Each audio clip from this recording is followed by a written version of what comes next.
Para quem está chegando agora e não me conhece, eu sou Leandro Godoy, eu sou o coordenador do projeto Reef Bank e na semana passada nós tivemos a nossa primeira live com o Guilherme Longo, né, falando especificamente de corais. Quando a nossa equipe é, foi selecionar os tópicos para serem abordados nas lives, um dos primeiros tópicos que surgiu e que eu particularmente tinha muito interesse de abordar nas lives é justamente o tema que nós vamos abordar hoje. Primeiro porque 70% do nosso público nas redes sociais são mulheres. Além disso, as mulheres integram 60% da nossa equipe no projeto, né? Então, e a gente percebe que esse tópico, que os tópicos que a gente vai trazer para a discussão hoje são, de forma geral, muito pouco discutidos na sociedade como um todo ainda. Tá? Eu vou convidar já em seguida a Catarina para entrar na live, daí eu apresento para vocês e a gente começa a discutir, que tem muita coisa para a gente conversar hoje.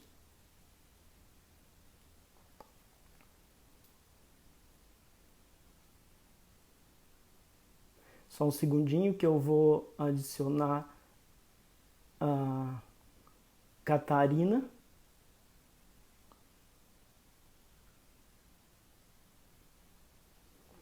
Catarina, você consegue me enviar o convite? Por favor, acho que vai ficar mais fácil.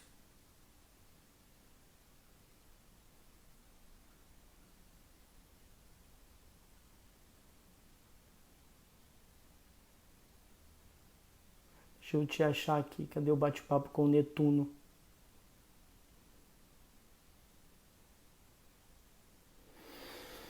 Catarina, você está me ouvindo? Só um segundinho, tá, pessoal?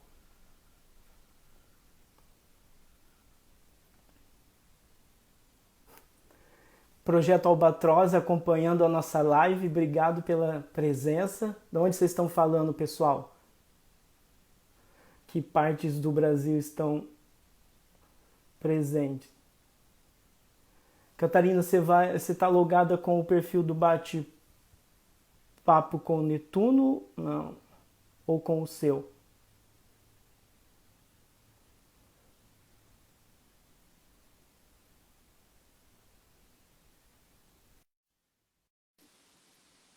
Acabei de te adicionar, tá aguardando a conexão. Tanta live acontecendo ao mesmo tempo. Catarina, apareceu aí para você?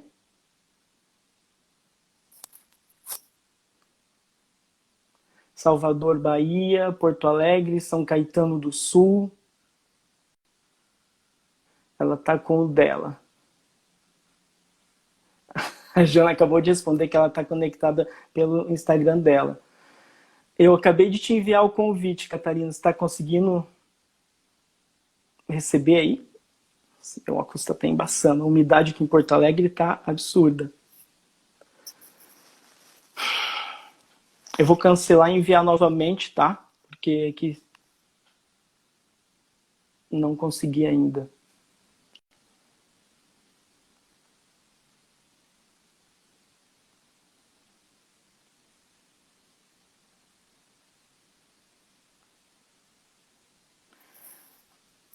Onde está a Catarina? Só um segundinho, tá, pessoal? Esse início é sempre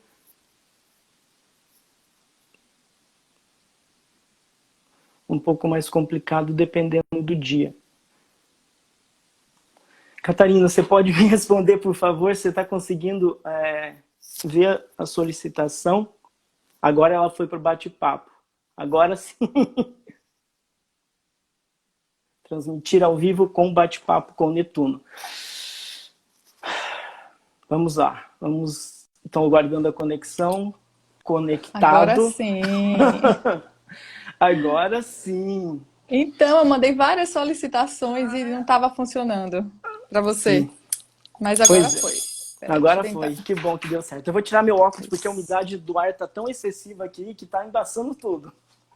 Tá, eu tô tentando apoiar meu celular em cima de uma borracha. Agora Tá foi. bem. Estamos vendo Pessoal, direitinho, ouvindo bem? pessoal, vocês estão vendo e nos ouvindo bem? Dá um joinha aí, por favor, para confirmar se está tudo ok. Ah, ótimo. Então, eu gostaria que vocês recebessem a nossa convidada da noite, doutora Catarina Marcolin. A Catarina é bióloga, com mestrado em ecologia e doutorado em oceanografia biológica. Atualmente ela é professora da Universidade Federal do Sul da Bahia, lá em Porto Seguro, e a idealizadora do blog Bate-Papo com o Netuno. Conseguiu? Agora vai, vou sem fone de ouvido, porque o fone fica por baixo, sabe? Não dá certo. Entendi, tá ótimo. Bom, mas acho que tá funcionando. Então, Catarina, é um prazer receber você aqui, ter você para conversar essa noite com a gente. O prazer é meu. Agradeço muito a oportunidade de falar de um assunto que eu adoro e a oportunidade de tirar o pijama na quarentena. Então, Verdade. né? Que ótimo. Bom, vamos começar então o nosso bate-papo dessa noite. Vocês vão ver, pessoal, que nós fizemos um levantamento de vários dados, né, abordados em análises estatísticas, em levantamentos, que faz um retrato que muitos, eu tenho certeza que poucos de vocês conhecem sobre a sociedade brasileira e o contexto que a mulher está inserida nisso, e é justamente isso que nós vamos abordar nessa noite, né? Então, a gente vai começar abordando o tema ideologia de gênero. Aí, quando a gente fala ideologia, é meio que algo que a gente reproduz, a gente replica, meio que passa adiante e até mesmo é cooptado sem saber que existe, né? Quando a gente fala especificamente em ideologia de gênero, nada mais é do que a gente vive, né? Nós vivemos numa sociedade em que homem não pode chorar, né? Que mulher é delicada, tem várias aspas, né? Homem é forte e mulher é fraca, o homem é provedor e a mulher cuida do lar. E tudo isso não passa de uma construção social, né? Nós estamos inseridos no modelo que a gente, na maioria das vezes, replica sem perceber, né? E muitas vezes ainda não questiona, né? Eu vou trazer aqui para a nossa conversa, e já dá para passar a palavra para a Catarina, um resultado de um estudo que é muito impactante, né? Esse estudo ele é chamado Ela Vai no Meu Barco, Casamento na Infância e Adolescência no Brasil. Ele foi publicado em 2015 e ele mostrou que o Brasil ocupa o 4º lugar no ranking de países com casamento infantil em meninas, né? Nós estamos atrás apenas da Índia, Bangladesh e Nigéria, né? E para vocês terem ideia, 11% dos casamentos no Brasil, né, acontecem até os 13 anos de idade e 30% dessas meninas se casam até os 18 anos de idade. Ou seja, se a gente somar 30 mais 11, a gente tem que 41% dos casamentos no Brasil acontecem com meninas menores de 18 anos, né? E muito próximo disso, a gente tem um dado muito problemático também, que é a alta taxa de feminicídio no Brasil, né? Então isso mostra para a gente que esse futuro não é tão progressista assim, que tem muita coisa para melhorar ainda, né, Catarina? Sim, sem dúvida. Eu não conhecia esse estudo que você trouxe. É realmente muito chocante saber que tem crianças se casando, né? No Brasil, que a gente se acha assim avançado, né? Então, é chocante ter essa realidade de que a gente é um país tão retrógrado e violento. E o machismo ele tem impactos negativos tanto nos homens, né, quanto nas mulheres, isso não há dúvida, né, que o machismo não é um impacto exclusivo, não tem impacto negativo só nas mulheres, mas nas mulheres o impacto ele é violento, ele vem na forma de violência física também, né, inclusive de mortes. Sim. E quando eu recebi a pauta, que eu vi essa notícia, a gente foi pesquisar um pouco sobre isso, né? E a gente achou uma notícia de que em São Paulo teve um aumento, só nesse mês de quarentena, em 50% dos casos registrados de agressão familiar dentro de casa contra a mulher. Então, na verdade, foram 50% a mais de prisões em flagrante de violência contra a mulher. Então, isso é muito Nossa. chocante. Quer dizer, a mulher não está segura dentro de casa, né? E ela também não está segura no seu espaço de trabalho. Não é só em casa que ela não está segura, né? No final do ano passado, o Baixo Netuno veiculou nas redes sociais um formulário para a gente tentar fazer um mapeamento das situações de assédio de mulheres que trabalham embarcada, né? A bordo de navios, de Sim, barcos, né? Porque quem trabalha com oceanografia, né? Com a parte de biologia marinha, precisa muitas vezes estar em campo a bordo de barcos. sim. E foi um estudo preliminar, assim, movido por uma mesa redonda que a gente foi convidada para participar no Congresso Brasileiro de Zoologia. Então, assim, nós temos poucos dados ainda, né? Tivemos 117 mulheres que responderam aos formulários, mas quase 70% dessas mulheres relataram que já tinham sofrido assédio enquanto estavam embarcadas, ou seja, no seu ambiente de Nossa. trabalho, a bordo de um barco ou um navio, que muitas vezes é confinado, você passa dias dentro de um navio, né? Sim. E aí você sofrer uma violência, um assédio moral, assédio sexual, num ambiente como esse é muito grave, né? Então, Muito. esse estudo ele ainda é pequeno para eliminar, mas tem muita coisa que a gente pode falar sobre ele. E eu quero convidar vocês para ouvirem mais sobre isso numa live que a gente pretende fazer em breve, o Bate-Papo com Netuno, só para abordar os resultados desse estudo sobre o mapeamento do assédio das mulheres que trabalham em embarques, né? Sim. Agora, com relação a gente ser progressista ou não, né? Eu sei, eu sei que a gente está vendo que a gente ainda tem muito que melhorar, mas a experiência do Bate-Papo com Netuno como um blog de divulgação científica que discute questões de gênero, a gente percebe que nesses últimos 5 anos, né, os 5 anos que a gente Uhum. vem trabalhando, a gente percebeu vários avanços, né? Inclusive, quando a gente criou o blog, houve uma grande discussão se a gente ia ter uma sessão voltada para mulheres na ciência ou não, porque a gente Uhum. tinha receio de ser taxada de feminista, né? Porque na época Sim. era assim, nossa, as pessoas não Nossa. vão querer ler o que a gente escreve porque nós estamos querendo discutir questões de gênero. E foi um grande debate entre nós, um debate muito honesto, assim, com muito respeito, mas eu fico feliz que a gente seguiu em frente com esse projeto e hoje a gente segura com muito orgulho as nossas carteirinhas de feministas. Então, eu sinto que já tem um progresso bacana dentro do nosso blog, né, do nosso projeto, e também a gente percebe um surgimento de muitas plataformas bacanas que têm trazido essa discussão, Com né, dentro do certeza. âmbito das mulheres na ciência como um todo, mulheres na ictiologia, temos mulheres na entomologia, temos muitos grupos que começaram a discutir isso agora. Então, percebo que a gente está avançando, pelo menos na discussão, né? Sim, com certeza.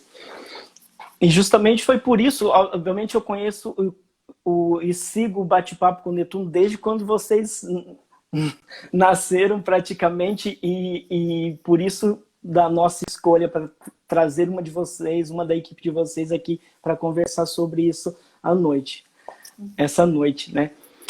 Seguindo então na nossa pauta, isso toca bastante e é uma daquelas coisas que a gente muitas vezes passa despercebido completamente, né? A gente está cercado e a gente cresce numa estrutura com uma narrativa que a grande maioria das vezes é opressiva para a mulher, né? Se vocês forem pensar em qualquer história que a protagonista é uma mulher, na grande maioria delas, se vocês pensarem na Cinderela, Pequena Sereia, Branca de Neve, ela concorre com uma outra mulher pelo belo príncipe, né? Essas narrativas foram compostas, né, escritas e narradas por homens, né, na sua maioria, que se colocam na posição de alguém que precisa ser cuidado, paparicado, conquistado e que vai te garantir o felizes para sempre, né? E isso acaba fazendo... A gente percebe que muitas mulheres, inconscientemente, muitas meninas tentam reproduzir esse padrão de beleza ou de comportamento desde bebezinhas, né, Catarina? sem dúvida, não, assim, a mídia ela ainda é muito Disney. conservadora. É muito conservadora, né? A gente tem algumas iniciativas assim bem tímidas, como Frozen, Valente, né? Adoro Valente, só deixo minha filha assistir Valente. Eu mudo todas as histórias infantis da minha filha, Branca de Neve, essas coisas todas. Não tem disputa de mulher com mulher. Porque isso também cria disputa entre mulheres. Você aprende desde criança que as mulheres não são confiáveis, né? E cada vez mais importante a gente resgatar o conceito de sororidade, né? De que precisamos ajudar umas às outras para que juntas a gente saia desse buraco, digamos assim, né? Sim. Mas eu tenho me chocado muito com a mídia e recentemente eu fiquei bem assustada que eu recebi uma lista de livros da escola da minha filha, que tem 3 anos, e estavam todos os livros misturados, de recomendações para a gente ler durante a quarentena. E aí, no meio Sim. desses livros vasculhando, eu achei a tal da Turma da Mônica Jovem.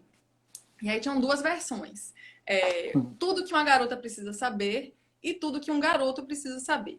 E eu fiquei absolutamente chocada com tudo que uma garota de 12, 13 anos precisa saber. Então, eram páginas e mais páginas descrevendo cuidados com a beleza, não pode engordar, cuidados com a pele e com o cabelo, Nossa. dicas sobre como ser uma boa anfitriã, né? Como cuidar da sua aparência e cuidar do lar, né? Agora, no dos meninos, você não tem esses cuidados tão importantes com a aparência, né? E lá eles discutem drogas, sexualidade, de uma forma muito diferente. Não que seja tão bom o que está feito para os meninos, né? Sem contar que uma publicação absolutamente heteronormativa não absorve nem um pouco os espectros, né, que existem De por aí. forma alguma. Então, assim, é muito chocante. Eu pensei em escrever para o Maurício de Souza, mas eu já soube que ele já disse que não vai. Tratar de identidade, de ideologia de gênero, né? Então, parece que tem uma postura conservadora mesmo do autor. Mas pensei muito em escrever para a escola da minha filha, porque eu acho que é importante que a gente tenha alguma discussão sobre esse tipo de material, né? Porque em algum Com momento a certeza. gente precisa abordar questões de gênero nas escolas, né? Então, é muito importante que a gente se atente para isso, especialmente na infância, que é quando todos esses estereótipos vão sendo criados e vão sendo aprofundados dentro de cada uma de nós, porque depois haja terapia para você se livrar disso. Com Né? certeza. Acaba E que as crianças estão sendo expostas a um conteúdo, né, nesse caso escrito, de 50 anos atrás, praticamente, do ponto de vista de estrutura, né, Sim, não é fácil. E o impacto disso é que as mulheres não têm modelos para se espelhar, né? Quando a gente fala de ciência e você pede para alguém imaginar um cientista, né, as pessoas só conseguem se lembrar da imagem do Newton, que é aquele senhorzinho, velhinho, cabelos brancos, e você nunca imagina que uma mulher vai ser cientista. A gente não se vê nesse lugar. Em 2018, eu fiz uma oficina junto com mais duas colegas de trabalho numa escola pública aqui em Porto Seguro, e nós conversamos com meninas de 14, 15, meninas e meninos. E fomos nós três lá e a gente perguntou: vocês acham que a gente parece com uma cientista?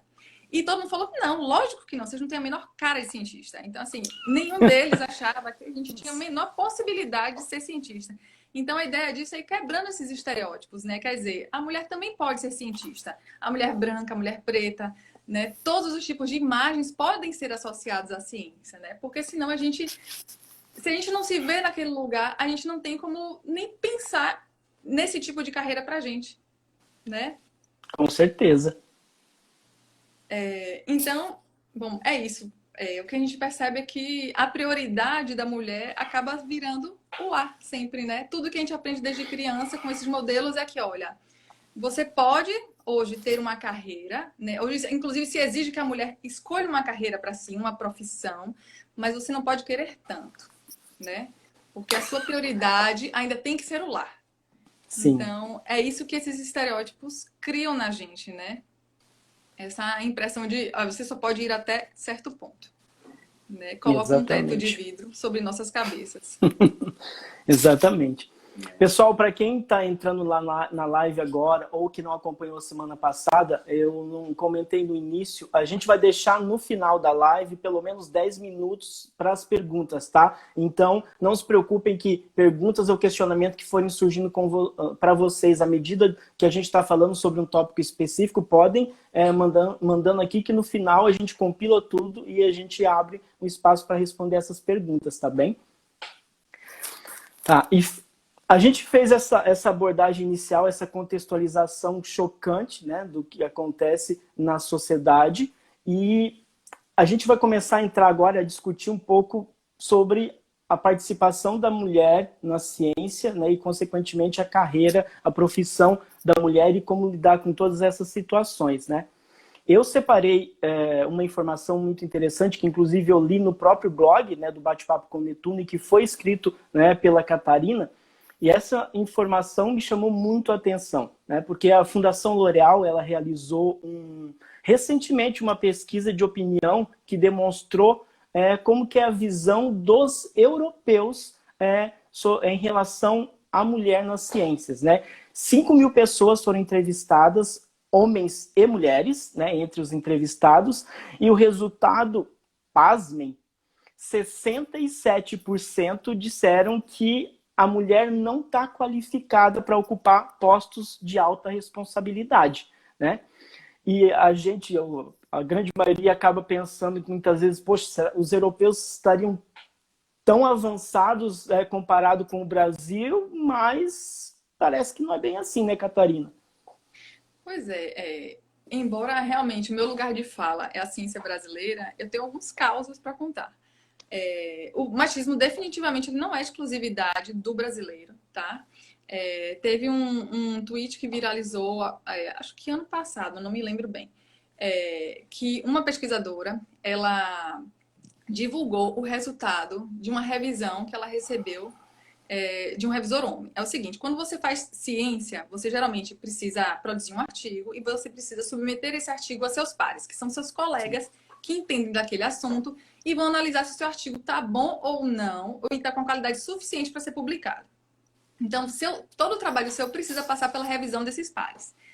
E aí, era um artigo escrito só com mulheres, e aí um dos revisores respondeu dizendo que elas deveriam incluir um autor homem para garantir objetividade naquele artigo, que estava faltando objetividade porque só tinha mulher.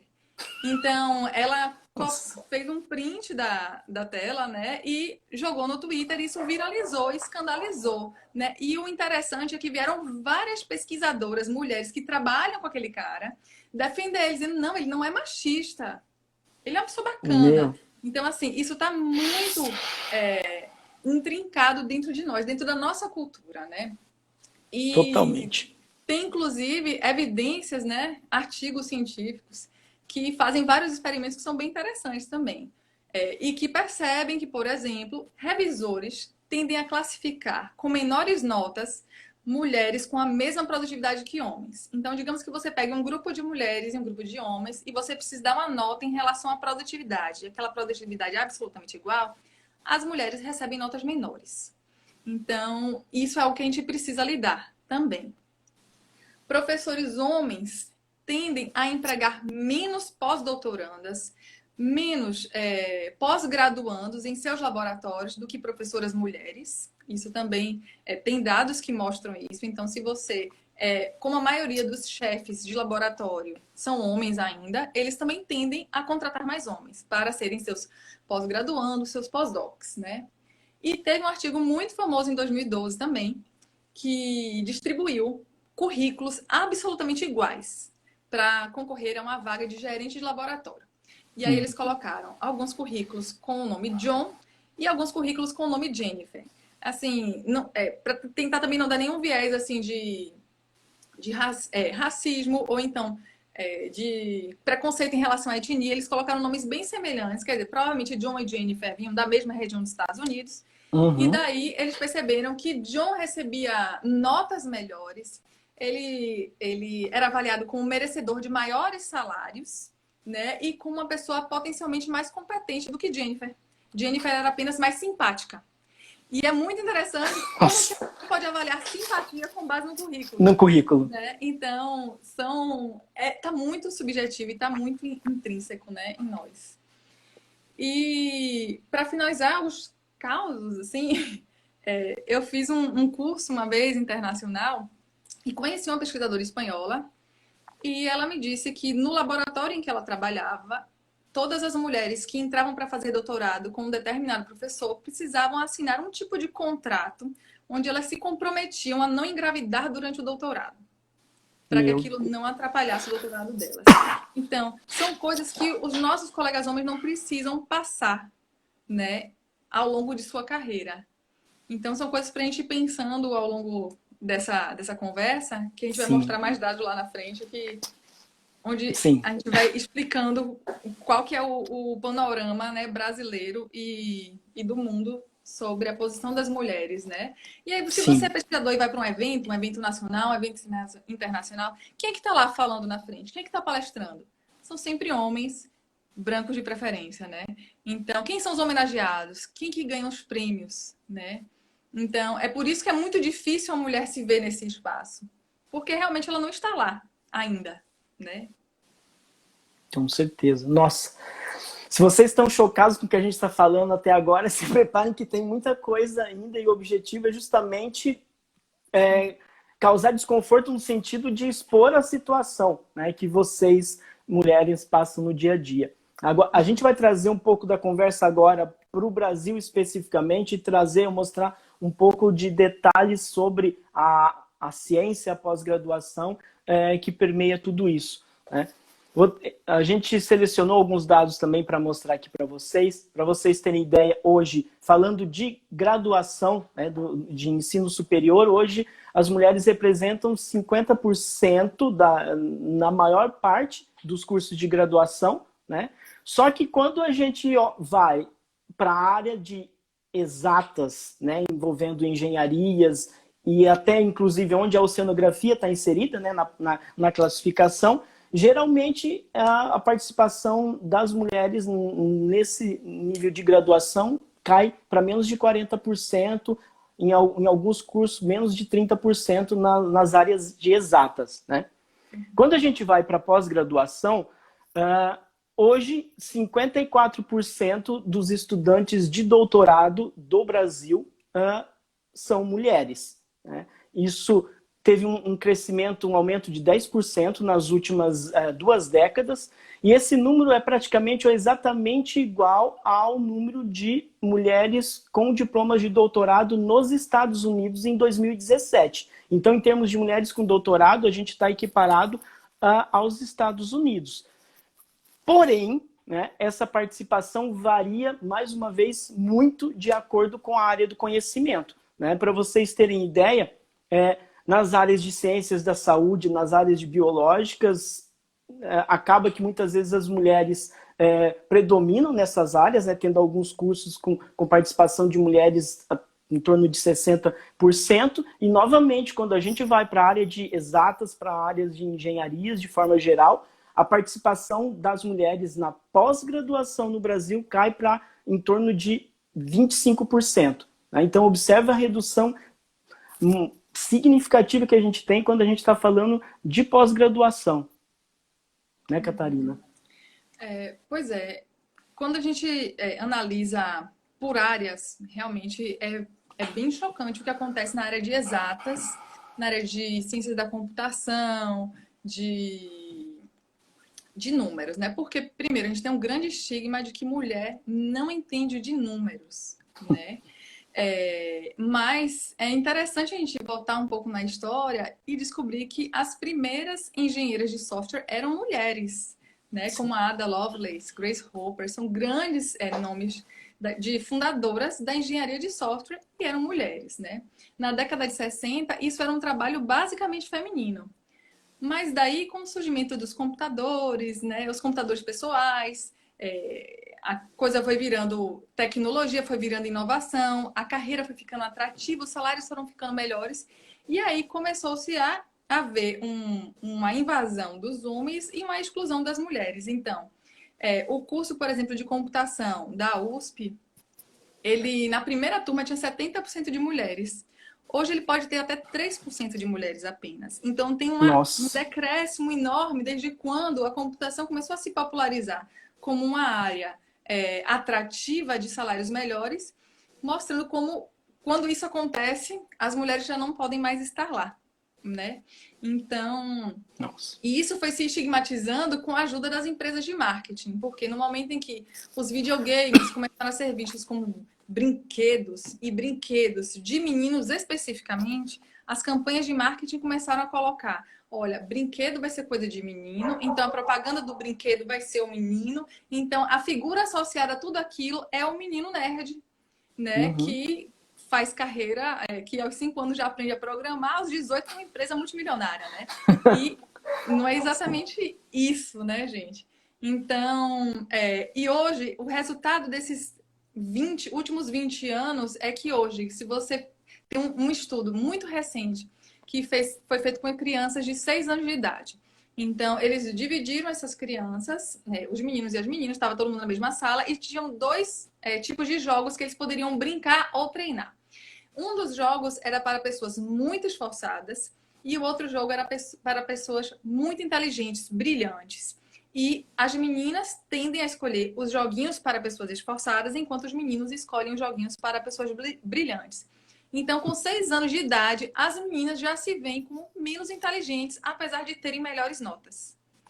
Nossa. Então, por que será que isso acontece, né? Se você caminhar, se você mesmo que você não tenha filho, se você caminha pela seção de brinquedos de qualquer loja e olha com uma análise mais crítica, os brinquedos das meninas são todos voltados para o lar. São brinquedos relacionados à Todos. cozinha, panelinha, bonequinha, vamos cuidar de bonequinha, vamos fazer comida. E o dos meninos são instigantes, né? São aventureiros, o dinossauro, né? Então, assim, Sim. a gente precisa começar a discutir esses papéis desde a infância, porque é isso que a gente está criando, esse tipo de adulto que a gente está criando lá na frente. São mulheres que só servem para o lar, homens que são absolutamente inúteis para o lar, porque não podem brincar de boneca, então não aprendem a cuidar, e todo mundo sofre com isso, né? Com certeza. Chocante.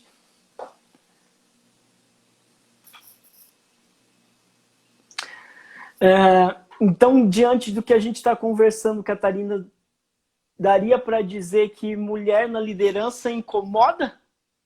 Óbvio, 100% de certeza. Né? Quando a gente lembra da primeira e única presidenta do Brasil, Dilma, né, a gente já percebe o tipo de crítica que a Dilma recebia era crítica voltada para o corpo dela, né? O alvo da Dilma era a sua aparência, era o seu corpo, era a sua sexualidade, até mesmo a sua capacidade intelectual.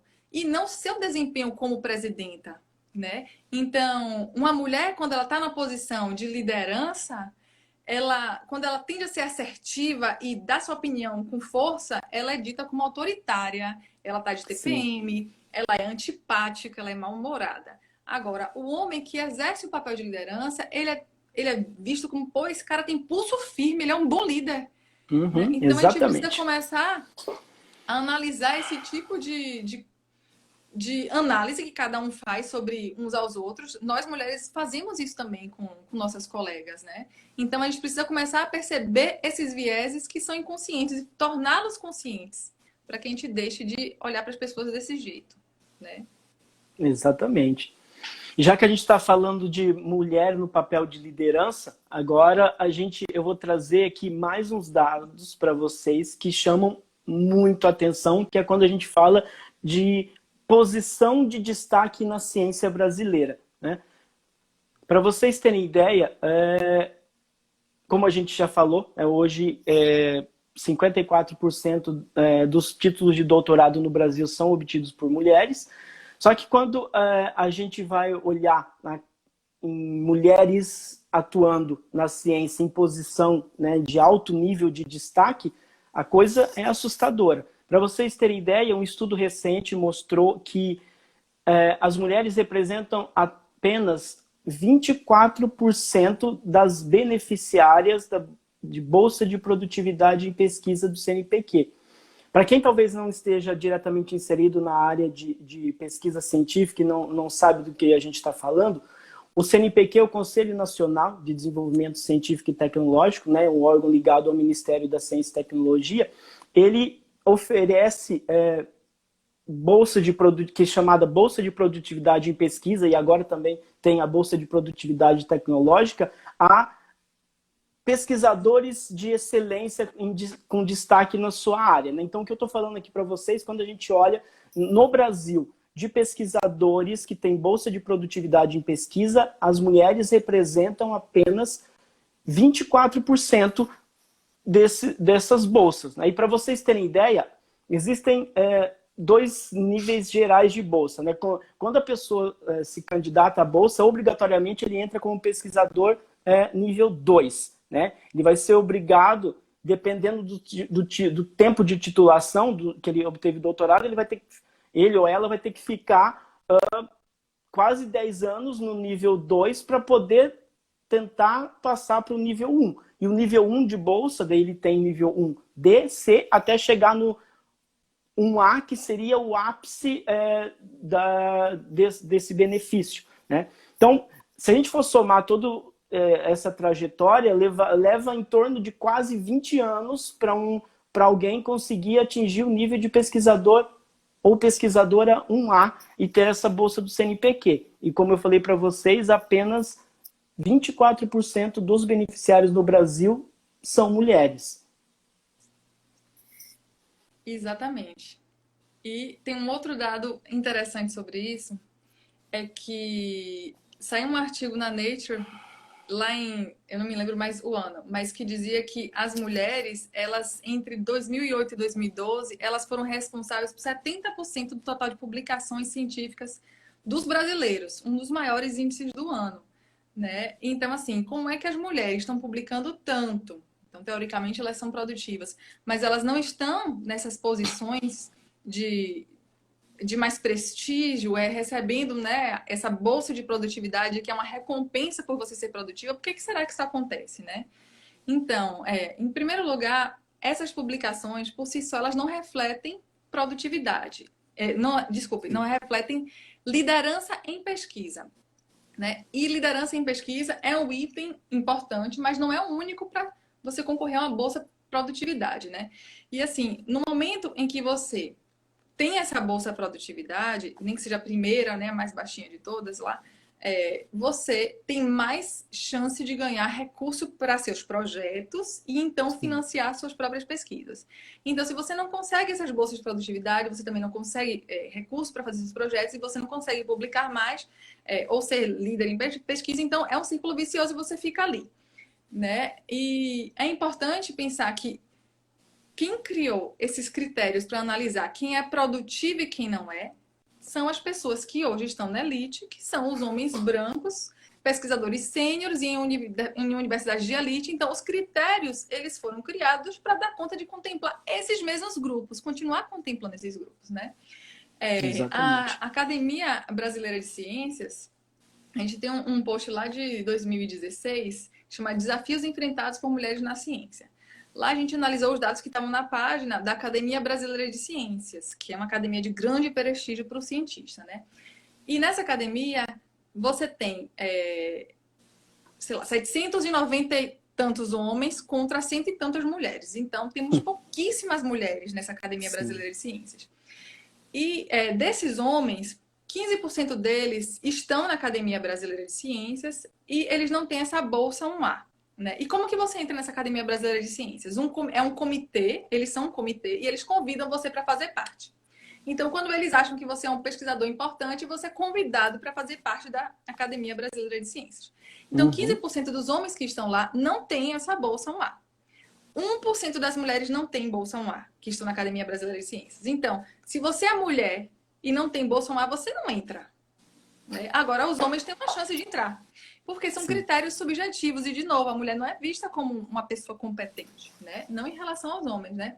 E tudo isso se reflete nos melhores salários que os homens ganham a partir dessas posições de liderança, né?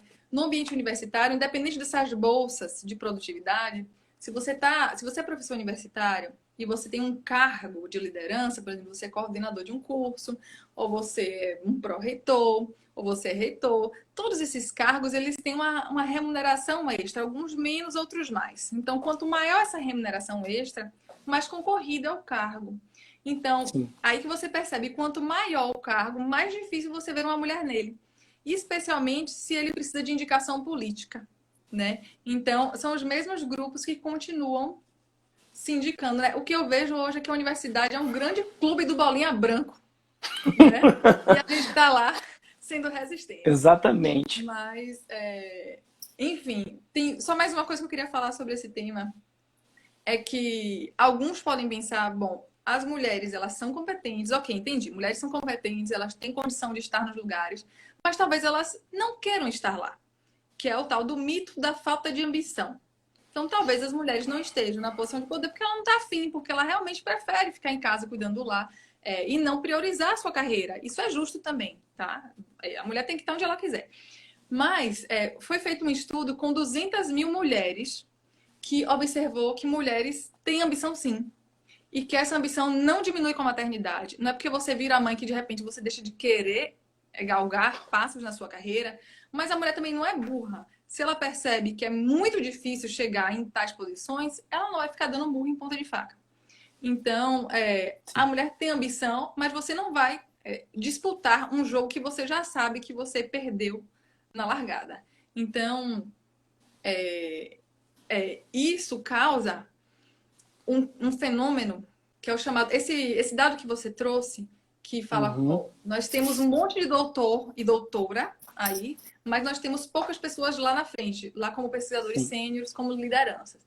Esse efeito era chamado de efeito tesoura no Brasil, que você tem 50% de doutores e 50% de doutoras, né? Então, à Uhum. medida que você vai avançando na carreira, você vai aumentando a proporção de homens e diminuindo Sim. a proporção de mulheres. Então, é uma tesoura, né? Então, você tem 10% de mulheres, sei lá, 90% de homens lá na frente. Esse é o tal do efeito de tesoura, né? E nos Estados Unidos, eles chamam isso de leaky pipeline, que é como se fosse um cano que está gotejando. Então, à medida que a Uhum. água vai passando no cano, as gotas vão caindo e as mulheres vão se perdendo ao longo da carreira. E isso é um efeito já demonstrado na grande maioria das áreas, que as Sim. mulheres vão sendo perdidas ao longo da carreira e tem vários fatores que podem explicar isso. Né?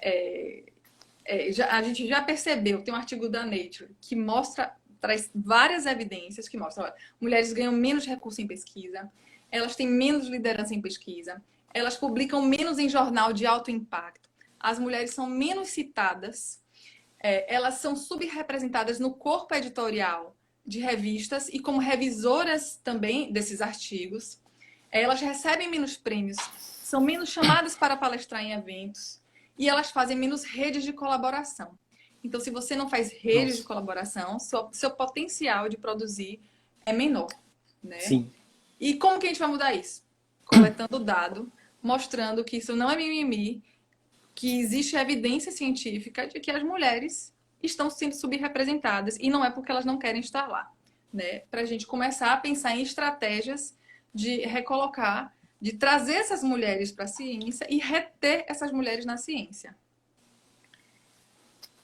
Bom, acho que tá bom, né? Tá excelente, Catarina. De tanta falação. Tá. Agora a gente vai falar um pouquinho, pessoal, sobre papel de gênero e mais uma vez trazendo dados que chamam muita atenção. Vocês sabiam que um estudo mostrou que atualmente, em média, as mulheres gastam pelo menos 22 horas semanais com cuidados do lar, cuidados domésticos, enquanto os homens gastam menos de 10 horas. Ou seja, fazendo uma conta simples, no mínimo, né, o tempo de dedicação da mulher a afazeres domésticos é pelo menos o dobro do tempo que os homens gastam. Então, isso significa acúmulo de funções, jornadas muitas vezes duplas ou até triplas de trabalho, né, Catarina? Sim, esse é um assunto bem delicado, Muito. bem complicado, e assim, a gente não tem a menor resposta para isso, certo? Mas nós temos várias postagens, vou fazer logo nossa propaganda, vão lá no Bate-Papo com Netuno, temos vários posts sobre esse tema. O sexo ainda importa, mulheres do século XXI com comportamentos do século XX, precisamos falar sobre creches nas universidades, temos várias postagens sobre isso, né? O que a gente percebe hoje é que a mulher foi ganhando espaço no âmbito profissional, né? Então, elas estão avançando Sim, nas carreiras. E o que a gente vê hoje é um monte de mulheres fortes, batalhadoras, trabalhadoras e exaustas por causa dos 3, 4 turnos de trabalho que elas têm por aí, né? Agora, lógico que esse é um tópico bem difícil de ser abordado, porque, por exemplo, quando a gente traz a questão da maternidade, brevemente, que a gente já vai abordar isso com mais profundidade. Se a gente traz a questão da maternidade, a maternidade tem um grande impacto sobre a carreira da mulher, sim. A total. mulher, quando se torna mãe, durante os 2 primeiros anos de vida, tem uma força biológica que une essas duas pessoas, né? Chama até de fusão mãe-bebê. Então, durante os 2 primeiros anos de vida, é muito difícil que a mulher se dedique da mesma forma ao trabalho, porque ela está fusionada com o seu bebê. Mesmo que você Sim, tenha licença paternidades mais longas para os homens, ainda assim, o relacionamento da mãe com a criança é muito difícil.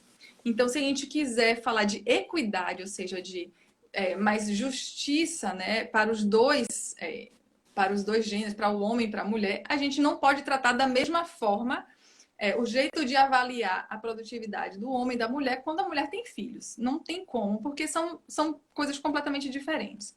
Agora, quando a gente totalmente. traz a questão do trabalho doméstico, tem tantas variáveis aí inseridas, e isso está dentro do âmbito do privado, né? A vida privada de cada um, é como cada um lida com a sua própria dinâmica familiar. Então, se nós temos, de repente, uma mulher que mora com os pais, e de repente os pais ainda dão toda a estrutura, de repente ela pode ser super, super produtiva, né?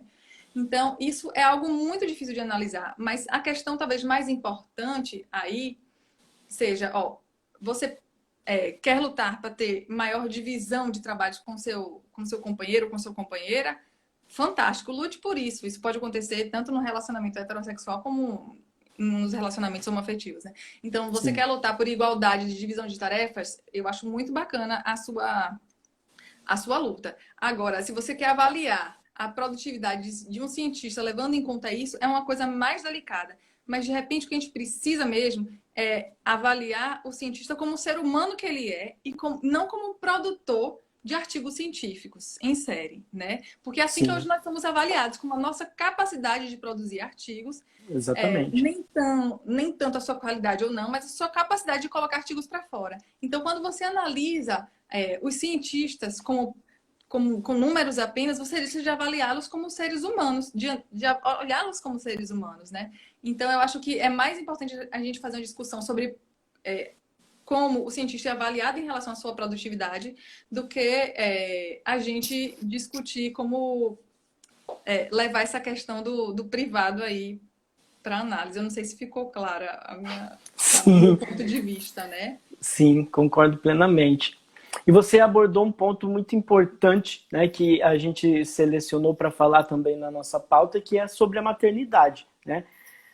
As mulheres têm uma tendência muito maior de ter que pedir demissão quando precisam optar ou ter que escolher: vou ser mãe ou vou seguir a minha carreira profissional, né? E, consequentemente, salários são menores e a gente percebe um ciclo vicioso no entorno de tudo isso, né? A gente vive numa sociedade ou num sistema social e econômico que não está preparado para lidar com as mulheres no mercado de trabalho, né? E muito menos para contemplar ou capacitá-las.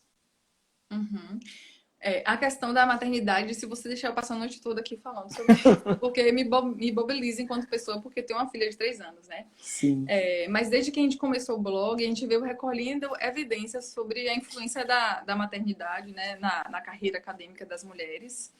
E tem trabalhos que mostram como, se você não tem filhos, mulheres e homens desistem da carreira científica igualmente, na mesma proporção, né? Porque é normal você desistir da carreira científica, né? Você de repente quer fazer outra coisa.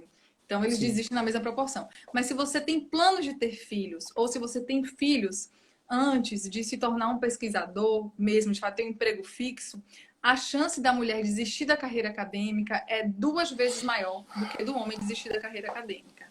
Então, esse é um impacto muito grande que a maternidade traz na vida da mulher que quer ser cientista, né?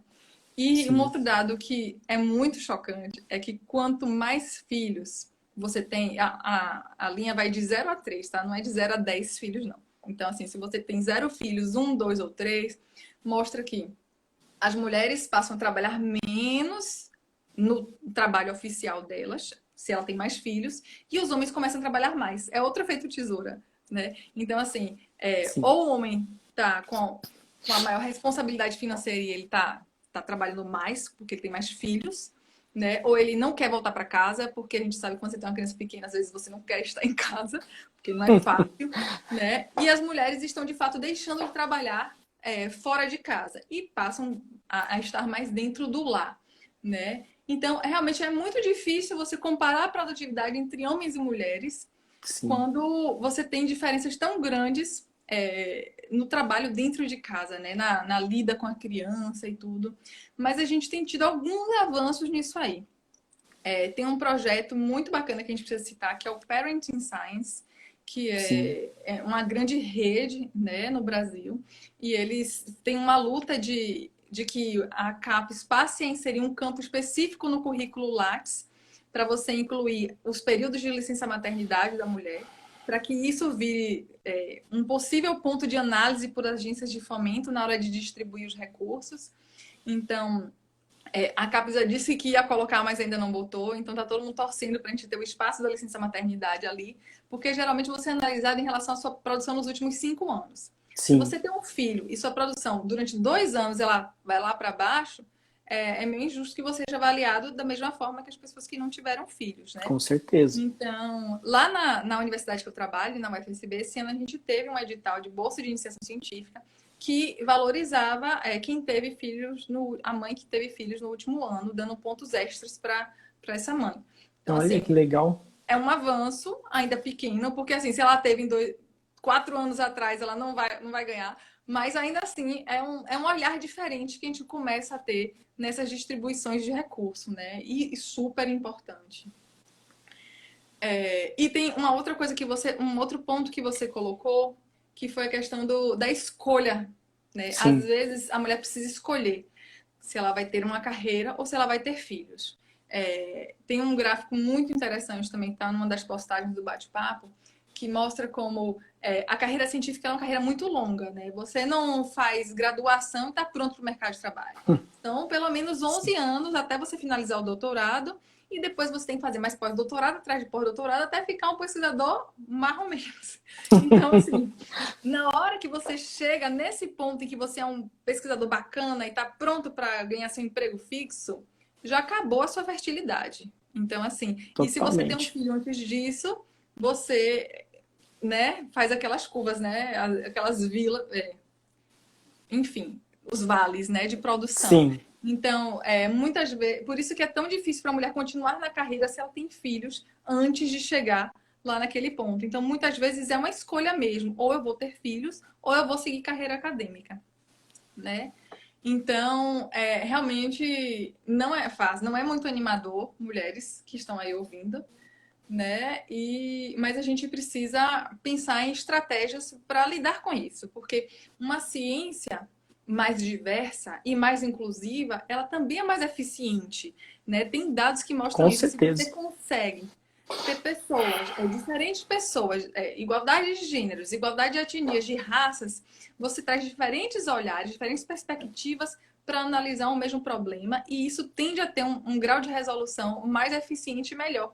Então, se a gente não se convence pelo lado humanitário da coisa, que é bacana de dar oportunidade para nós mulheres, a gente tem que se convencer pelo lado da eficiência, né? Então, Sim.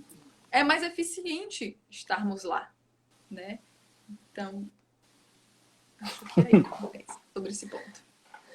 Um dos objetivos da gente ter convidado você para esse bate-papo é justamente porque a sociedade precisa de referências inspiradoras, né? E como eu comentei com você, eu acompanho o bate-papo desde o surgimento. Então, eu gostaria que você falasse um pouquinho para a gente, Catarina, como que surgiu o bate-papo com o Netuno? Primeiro, obrigada por ser uma referência inspiradora. Eu nunca me imaginei inspiradora aqui.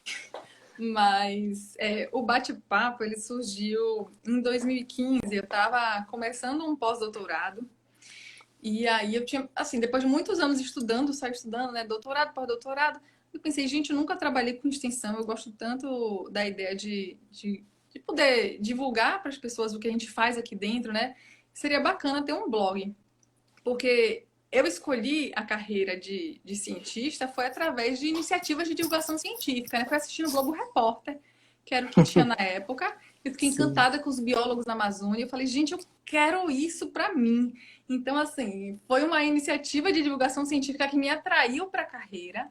Eu agradeço muito a isso. Então, assim, uma forma que eu achei que seria interessante de dar um retorno para a sociedade do que a gente faz lá dentro era por meio de fazer divulgação.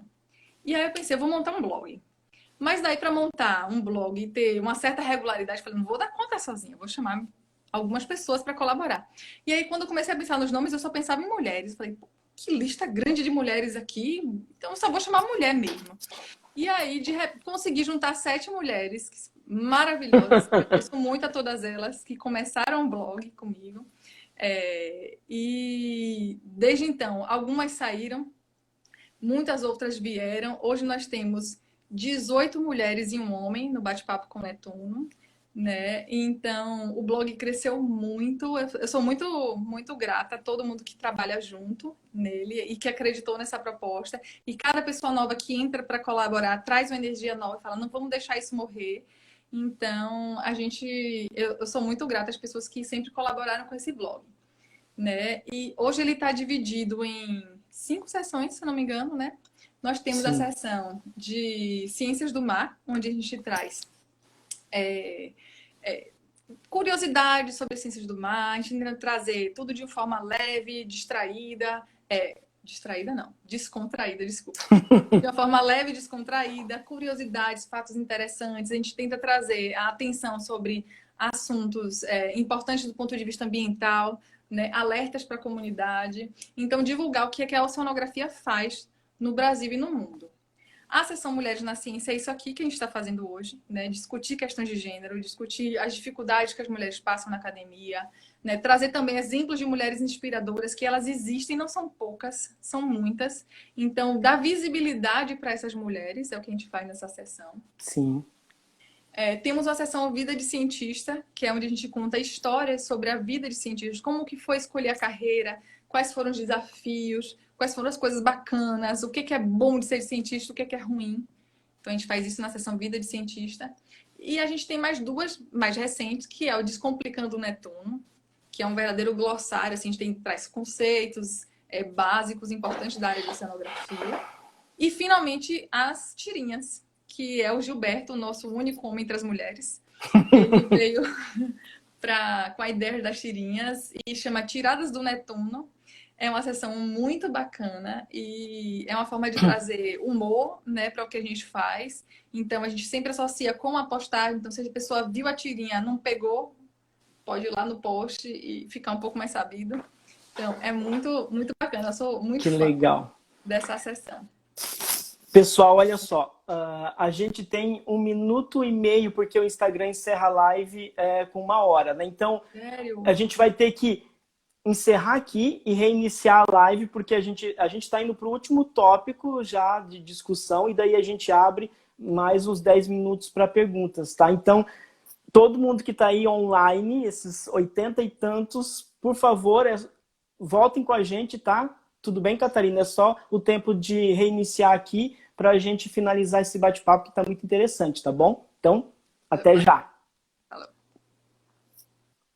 Antes da gente abrir para as perguntas, né, eu vou para o nosso último tópico. Eu tinha falado, para quem acompanhou desde o primeiro minutinho da live, eu já tinha comentado esse dado com vocês, né, que 70% dos nossos seguidores, do nosso público nas redes sociais são mulheres. A gente tem um detalhamento maior ainda, que 15% desses seguidores que nós temos estão na faixa etária de 13 a 17 anos, ou seja, são adolescentes naquela fase de extrema indecisão: o que eu faço da minha vida, que curso que eu faço. Então, de que forma popularizar a ciência, Catarina, para engajar, para atrair jovens nessa fase da vida de tanta indecisão, né? E principalmente essas jovens, essas mulheres para a carreira científica, para a carreira acadêmica? Então, é isso. É mostrar modelos, né? Mostrar que elas podem estar lá. A gente tem que dar visibilidade para mulheres que estejam na ciência, né? Eu amo a minha carreira. Ela me possibilitou, assim, interagir com diferentes culturas, conhecer o mundo, descobrir coisas novas sobre o nosso planeta. Enfim, eu sou muito grata à minha profissão, sou apaixonada pelo que eu faço. Não é fácil fazer o que a gente faz no Brasil e no mundo também não é fácil ser cientista, mas assim, é muito amor que eu tenho pela minha profissão. Então eu acho assim, que se eu puder dar visibilidade a outras mulheres que trabalham com ciência, mostrar que ciência é uma coisa interessante, bacana, eu acho que é uma forma de você inspirar, né? E o Com blog, certeza. o Bate-Papo com Netuno, ele tenta fazer isso, mas a gente está cada vez mais assim antenada para fazer iniciativas de divulgação científica nas escolas, né? Sair um pouco dos muros da universidade para poder conversar com essas pessoas cara a cara, né? Porque as redes sociais são maravilhosas, mas elas têm um limite, né, de interação. Então, realmente, Com para a gente certeza. alcançar um público, o público da nossa região, do local onde a gente trabalha, a gente precisa também buscar essa interação Em interna, digamos loco. assim. Isso. E várias das nossas editoras estão sempre participando em ações desse tipo, né? Como Meninas Consciência, né? Aqui a gente fez uma oficina, como comentei antes, a ciência combina com você. Agora a gente vai ter em Porto Seguro. Já não é mais para os tão jovens, né? Mas em Porto Seguro nós teremos também um Pint of Science, BR, veio para Porto Seguro também. Olha que legal. Então, a gente vai ter uma edição aqui também. É isso, Jana, é o efeito formiguinha. É ir conversando de um em um e, e tentando passar nossa palavra, digamos assim, né? Para fazer com que as pessoas se animem, porque é muito bom ser cientista. É uma profissão muito instigante. Quanto mais velho, melhor fica, né? Então, eu Sim, acho que é muito bacana ser cientista. Por isso que a gente tem essa missão aí de tentar atrair mais pessoas, né? verdade. Tá, vamos abrir para as perguntas. Eu tenho algumas perguntas que foram enviadas aqui. Carol, da nossa equipe, está me dando apoio e já copiando as perguntas e enviando aqui para o meu WhatsApp web, então isso facilita bastante. Catarina, a primeira pergunta da Tata Limas é relacionado àquele momento que a gente estava falando específico, que você comentou especificamente da turma da Mônica jovem, né? Ela comenta, sério que nos dias de hoje ainda são indicados livros ou materiais com esse tipo de conteúdo? Pois é muito sério isso. E é uma escola assim, eu gosto muito da escola da minha filha, né? Eu acho que é uma escola assim super amorosa, né? Não estava assim exatamente eles tinham uma lista de livros no Google Drive e você podia escolher o que ler, mas ele estava lá e para mim isso é uma indicação, né? Claro. E realmente muito chocante porque o material da menina ele não fala de drogas, não fala de masturbação. Então, assim, não fala, só fala de beleza e cuidado com o lar, gente. Então, assim, uma adolescente só precisa saber Nossa. disso, né? É realmente muito chocante. Ela não tem que conhecer o próprio corpo, ela não tem que se preocupar com drogas.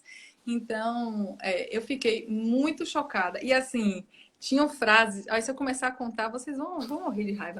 Porque tinham frases do tipo assim: quando o seu corpo ganha curvas, não é apenas para chamar a atenção do homem. É porque você está pronta para reproduzir. E se o homem não for chamado a atenção quanto a isso, a nossa espécie se acaba. Então, assim, eles Meu, ainda dá um tô chocado. ele ainda dá assim um enfoque evolutivo, não um enfoque, ele dá um argumento evolutivo para sustentar o machismo da questão. Enfim, Totalmente. mas acontece. Tá, vamos lá, mais uma da Cláudia Kelly. Eu queria saber a opinião da doutora Catarina sobre o machismo praticado por mulheres na academia. Como lidar? Pois enfim, mulheres podem ser machistas? Podem, mas eu prefiro pensar que o problema não é a mulher ser machista, mas o machismo estrutural que faz com que a mulher tenha atitudes machistas. Porque se a gente fica, poxa, a mulher machista, ela também é culpada dessa situação. Você coloca a vítima no lugar de culpada, né? E no fim, nós somos as vítimas. A culpa não é da mulher que é machista, a culpa é do machismo. Então a gente precisa olhar para o problema do machismo e não para o problema da mulher machista. Não sei se ficou claro, se respondeu. Respondeu, Cláudia. Tá online aí ainda? Sim. A Jana colocou um outro comentário.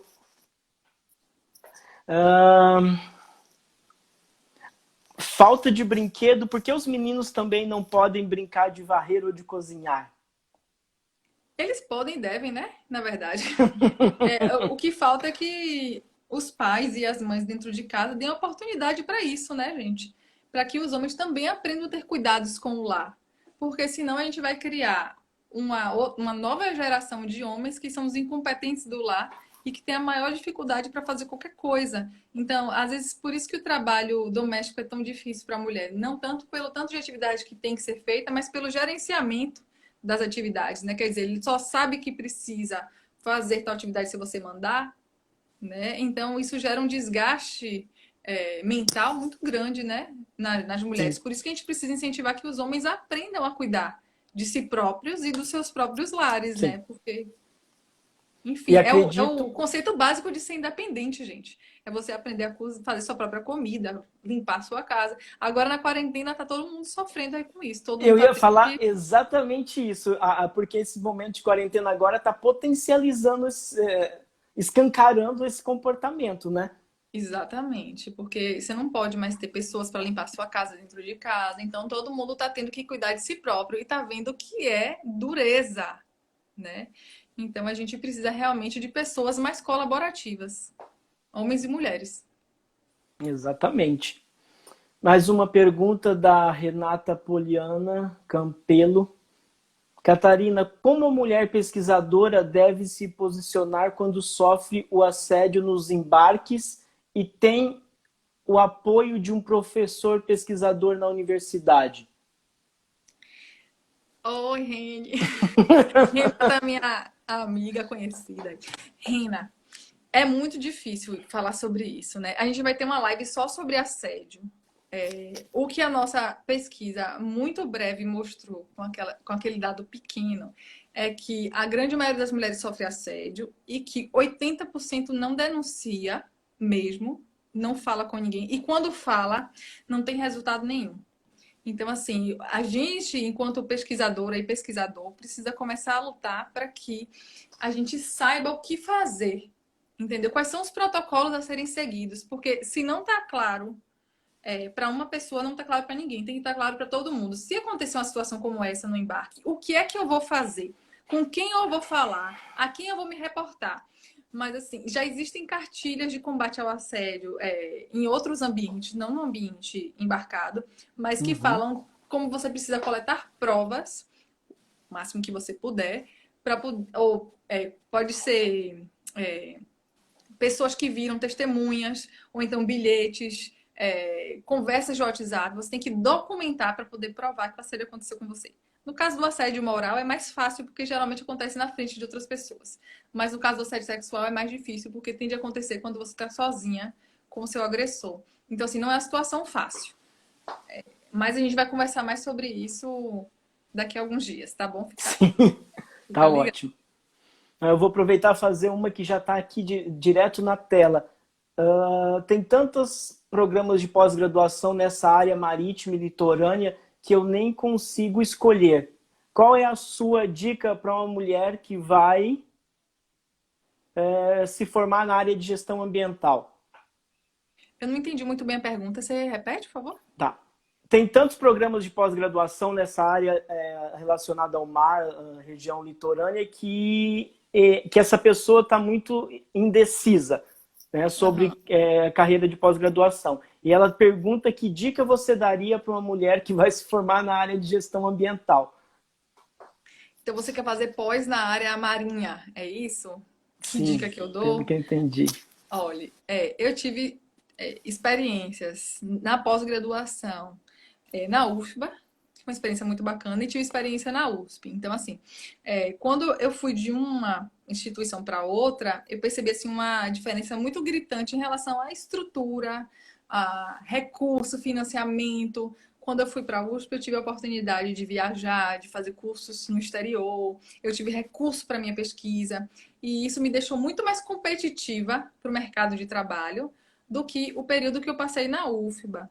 Mas o período, mas assim, não é só estar em instituições diferentes, né? O período que eu passei na UFBA também, ele me deu uma visão crítica muito bacana. Então, assim, eu não me sentia nem um pouco para trás dos meus colegas na USP, porque eu acho que eu estava, assim, equivalente nos Sim, conteúdos, né?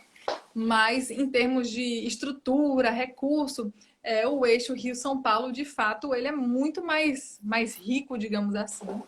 Então, ele é mais competitivo nesse ponto de vista. Agora, fique muito alerta na escolha de orientadores, orientadoras, porque a gente sofre assédio nos ambientes de trabalho, com os orientadores, com as orientadoras. Então, assim, é importante ficar atento, fazer pesquisa com pessoas que já passaram pelos laboratórios, para saber se aquele ambiente é um ambiente no qual você vai se adaptar bem.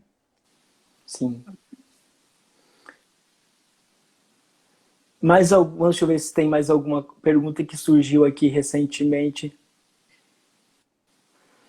Tem comentários, foram dezenas ao longo da live, mas perguntas foram essas até então.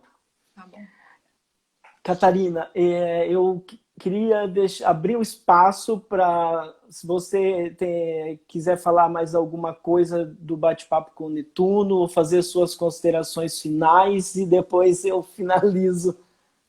Bom, sobre o bate-papo, ele é um lugar aberto para, se você tem uma história para contar, se você gostaria de escrever sobre ciências do mar, contar a sua história enquanto mulher na ciência, nós somos abertos para isso. Lá na nossa página tem um espaço sobre como fazer, se você quiser publicar um post, né? Vai passar pelo nosso corpo editorial. Né? Se vocês quiserem contribuir com o blog, também tem várias formas de contribuir com o blog. Entre em contato com a gente gente está sempre, assim, super afim de receber colaboradoras, né? Então, eu queria também deixar o espaço aberto, não só para vocês visitarem e lerem o blog, mas ajudarem a gente a manter essa rede viva aí de divulgação científica, tá bom? E quero agradecer muito a oportunidade, é um assunto que eu amo falar, né? E acho que o primeiro passo para a gente construir um mundo mais justo e menos desigual é falar sobre isso, né? Entender que existe um problema aí que a gente tem que lidar com ele, para que a partir daí a gente possa pensar em estratégias sobre o que fazer com isso, né? Obrigada. Exatamente. Eu que agradeço, foi um prazer ter você aqui. A gente não se conhece pessoalmente ainda também, né? Uhum. Espero que na próxima ida da nossa equipe para trabalho de campo, em Arraial da Ajuda, a gente possa ter oportunidade para se conhecer pessoalmente. Com certeza. Foi muito, nossa, sem palavras para dizer a quantidade de informação e acredito que aquela pulguinha atrás na orelha de muita gente para se prestar atenção, se dar conta de coisas que as mulheres acabam passando no dia a dia e muitas vezes algumas ficam caladas, né, Catarina? Então, eu queria aproveitar e comentar para vocês que estão online, como eu já tinha dito, nós estamos com a programação praticamente fechada de lives até o final de maio, então não tem desculpa, já mantenham sempre isso em mente, que toda quinta-feira à noite, às 8 horas da noite, a gente vai ter uma live aqui. Na semana que vem a gente vai receber o Jonas Leite. O Jonas, ele é o presidente do Instituto Meros do Brasil e a gente vai bater um bate-papo super interessante sobre biologia e ecologia dos meros, saber um pouco mais como esses animais, como essa espécie se reproduz, qual a relação dos meros com os ambientes recifais, quais são os impactos principais na população de meros na costa brasileira, as ações que o Programa Meros do Brasil vem fazendo ao longo de toda a costa, falar sobre áreas marinhas protegidas, enfim, tem um monte de coisa super interessante para a semana que vem. Então, Já convido a todos vocês que estão online para voltar com a gente na semana que vem. Catarina, mais uma vez, muito obrigado pela sua participação e Eu que conte, agradeço. conte com o RIFBank para o que vocês precisarem também. Valeu, brigadão aí, gente. Obrigada a todos que ouviram, né? E parabéns aí, Leandro, pela iniciativa. Muito bacana. Obrigado, boa noite, bom Boa descanso noite. para todos e fiquem em casa. Tchau, tchau. Tchau, pessoal.